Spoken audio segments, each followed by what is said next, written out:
Welcome, and have a seat. You've been invited to Shardai's Roundtable Review. This beat was created by Death Over Simplicity, available on all streaming platforms. Go listen.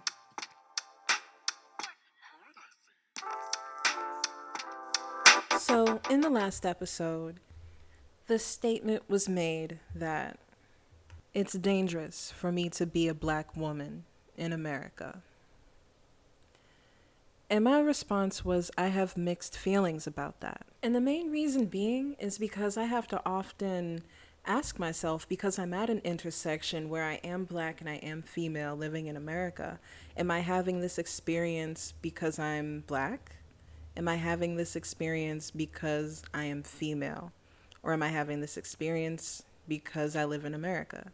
I wanted a second opinion on this from someone who I knew could understand because they stand just on the other side of my intersection.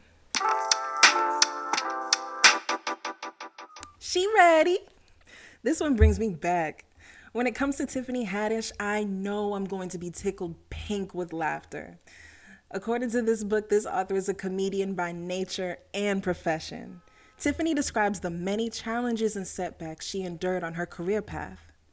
Through her journey, Tiffany never lost her talent to turn tragedy into comedy. The perspective Tiffany has alone is one that keeps the human spirit alive long enough to endure what might feel like an endless night. As a woman, Tiffany has experienced the kinds of challenges that start movements. Challenges like abuse, neglect, poverty. What makes Tiffany Haddish the last black unicorn is not the mole. It's the rare joy that a person has and is still willing to share with the world, even after heartbreak and struggle.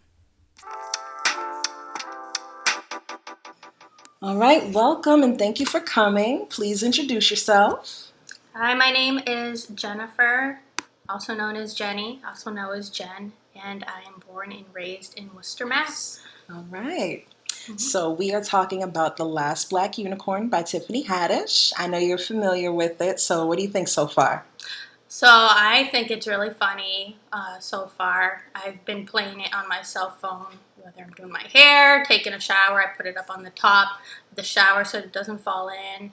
And I know my boyfriend can hear it. He's cracking up at some things too. So we're enjoying it so far. Nice. All right, so there's an intersection where mixed race appears white and where mixed race appears black. I'd like your help in defining that space. I'm going to give some short examples of experiences I've had, and I want to know if you've experienced the same. So the first is being silenced or overlooked when speaking out against mistreatment. Yes, I feel because I'm mixed race, that certain issues people don't think I can have a say in because of how white passing I am. So being white passing, I obviously come with white privilege. Have you experienced targeting for not fitting in specifically because of your appearance? Oh yeah, I remember I was told that I wasn't pretty as by my peers when I was a kid. My classmates in kindergarten said that I wasn't pretty because I didn't have blue eyes or straight hair. So my experience with not fitting in, I think the first time I noticed it, I had just moved to a new neighborhood. My family was doing well. We made a little come up, and it was a cul-de-sac, and we were maybe one of two black families that had just moved to the area, and this is like the early 2000s. So there were families that, like the parents didn't say anything, but the kids would straight up say like, "Hey, I'm not allowed to play with you." And I'm just like, "What do you mean? You're not allowed to play with me?" And I really needed like a coach, like my parents had to coach me on what's going on, and you just have to accept it because some people are just not going to like you because they don't. And it wasn't until later that my mom, explained in detail that there was a lot of racism. So Tiffany touches on a concept that caught my attention. She mentioned learning about her African heritage and embracing it later on. Tell me about your cultural heritage and how you embrace it. When I was 28 years old, I decided to, take control over this crisis that I was internally having. And I felt that by doing so, I was going to go to Brazil. So for me to go to Brazil was a big step. And even though I'm still exploring things with my identity, being half Brazilian, being a Brazilian American, second generation, I think taking that step to go to Brazil was very important and gave me a little bit of peace of mind. I went there and I fit in. They even told me, they were like, we had no idea you were American. You look like every other Brazilian girl walking down the street. With my curly hair and dark eyebrows, I fit in, and I saw how mixed people were down there too. Literally more than half the country are about the same kind of blend that That's amazing. I'm glad you got a chance to go back to your mother country and enjoy the culture, your experience. I definitely followed. In regards to my own, my dad was very proud when me and my sister were born.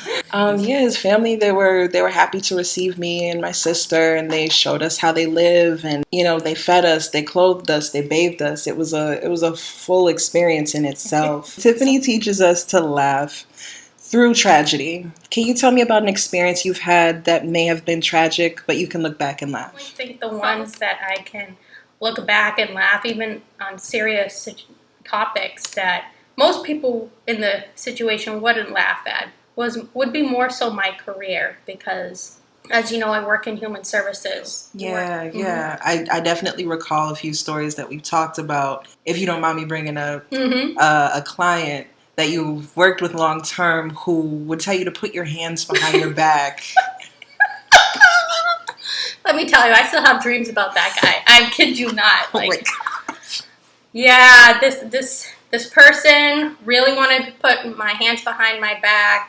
It was a thing that they had, and a few times they actually did put my hands behind my back, got me, and I'm like, you can't do that. That's inappropriate, And I mean, like, chasing me around the coffee table in the group home, trying to put my hands behind my back. There was one time this person even put handcuffs on me. What the hell? And yeah. So that is one of the many things that were very bizarre that I got to look back and laugh, even though it came from a place that was not healthy. They had a weird fascination, and I'm sure people listening could draw conclusions with that. I got to look back and laugh because it's bizarre and people are unique. But if you don't, you can't, I'm not saying that you got to laugh at tragic things because they are funny, but it's a coping mechanism, and maybe that's healthy, maybe it's not, but it's gotten me through it. So it's good though. It's good. It's good that you built that up. I admire it. Thank you. All right. So, how would you define a unicorn? Well, I'm sure a lot of people. I know I cannot be the only dirty-minded person. I cannot be the only dirty-minded person, but if you guys know anything about polyamory and stuff, like, that's where my mind goes to, is a unicorn. However, like, a deeper meaning with Tiffany Haddish being the last black unicorn, she kind of went through a metamorphosis dealing with that whole horn issue that she talked about. Yeah. And she felt like she was able to, like, come out and really be who she truly was. And I think a unicorn, for me, would be someone who really is comfortable in their own skin, has confidence, resilience, and that's very rare. There's a lot of people who act arrogant, a lot of people who have confidence in some ways, but to see someone who's truly happy with who they are and confident, you can tell when someone walks in the room and they're a confident person, you can tell the way they carry themselves, and they attract people.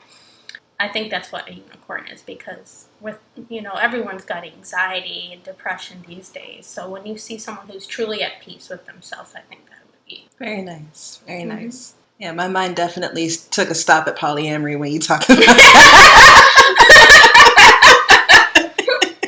That was the first time I heard someone refer refer to as a unicorn. Yeah. Same. Absolute same. Oh man. I think for myself, yeah, just to kind of like piggyback off of what you said, someone who's able to make a transformation, someone who's rare, someone who, you might not come across so often, but when you do, it's a beautiful experience. Like maybe the qualities that we look for that are special, like they're powerful, I don't know, they're special. Yeah. There's just something about them, and it's not superficial, it's not surface level, it's deep. And I think when they walk in a room, other people can sense that too.